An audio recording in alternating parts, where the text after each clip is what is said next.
Today we are going to be looking at the ABRSM Grade 6 thumb position scale.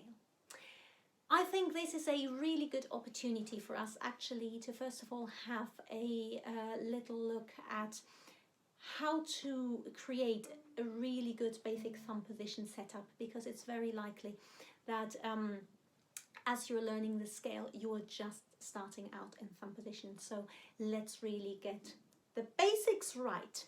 Okay, now the most important thing in setting up the our thumb position here is that we don't approach it from behind the cello with a bent wrist like that, but always with a really nice long arm. So if you start out with your arm fully stretched out to the left, fold in half at the elbow crease and swoop in from the top, and you can now see that I have a really nice long lower arm. So it's one line from elbow to thumb. And a good test, which I always give to my students, is can you rest your bow on that arm?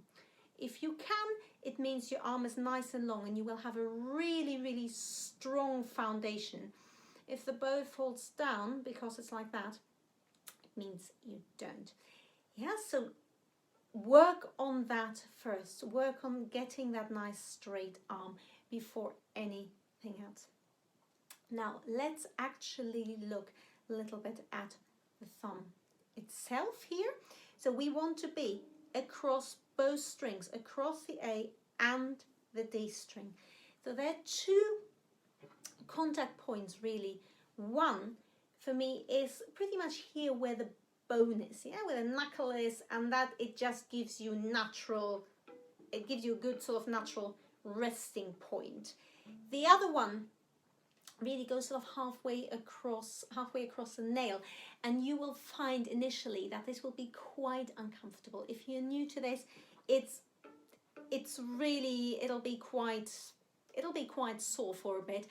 The bad news is that the only way to build up the required callus, you see here I have a little bump on my thumb, to build that is by doing it little and often. So make sure you really do that every single day, and after a while you will realize that you have this little cushion here, and it won't hurt quite so much anymore. So we have a nice long arm. Our thumb should really be, you see, it's at a right angle to this string here, like that. Yeah, it's a pretty much 90-degree angle. So not like that or like that, because that'll mean the notes won't be in tune. So you wanted to imagine, I always tell my students to kind of think of a rail track, yeah? So these are your rails, and the thumb, it's like one of those railway sleepers, yeah, which you have along the rail track, this big heavy beam. Okay, now let's look at positioning the other fingers. One thing that tends to happen a lot when you first start is that this knuckle here collapses in on itself, and you get something like that, which will really hinder you with playing the other notes. So aim for a sort of C shape like that, yeah? So you need to have this little spy hole here.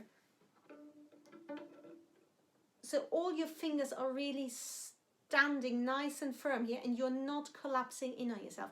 If that happens, and it probably will, because it takes a little bit of time to build up this sort of core strings in the hand here, if you feel like you have a tendency to collapse, consciously sort of push your fingers into the fingerboard a little bit, and it should come back up. And of course, always make sure, the first thing you have to check is that the arm is still nice and long.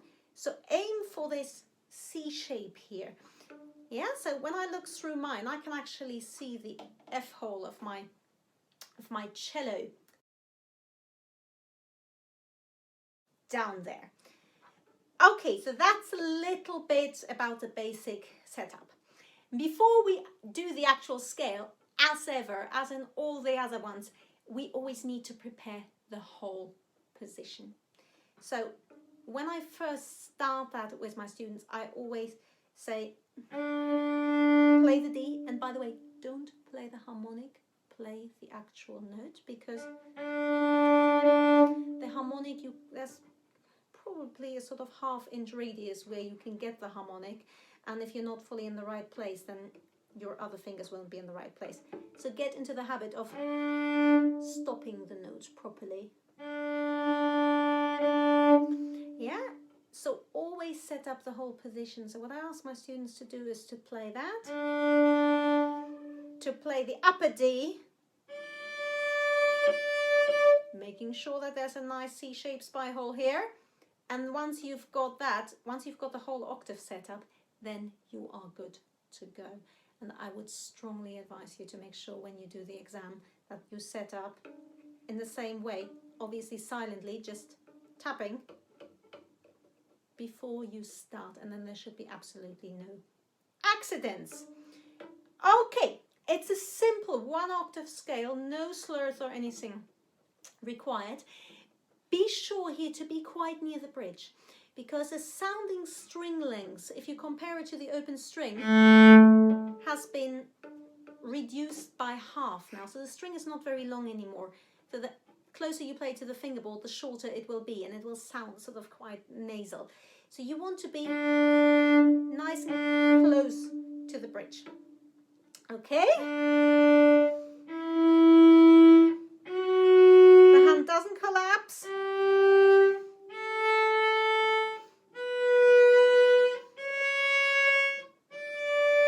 I'm deliberately showing this really, really slowly because that's how you're having to practice it.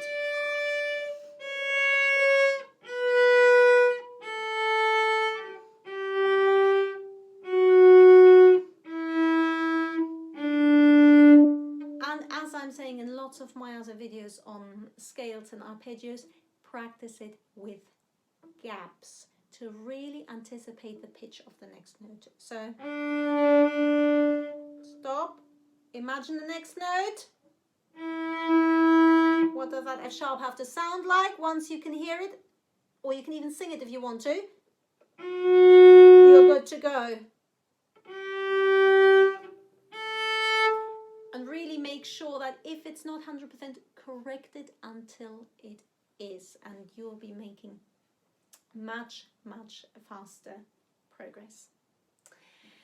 I hope that is helpful, and as ever, if you have any questions about any of those, post them in the comment section below and I'll get back to you. If you found this video helpful, smash that like button and subscribe to my channel, and I'd be really happy to see you again for another video.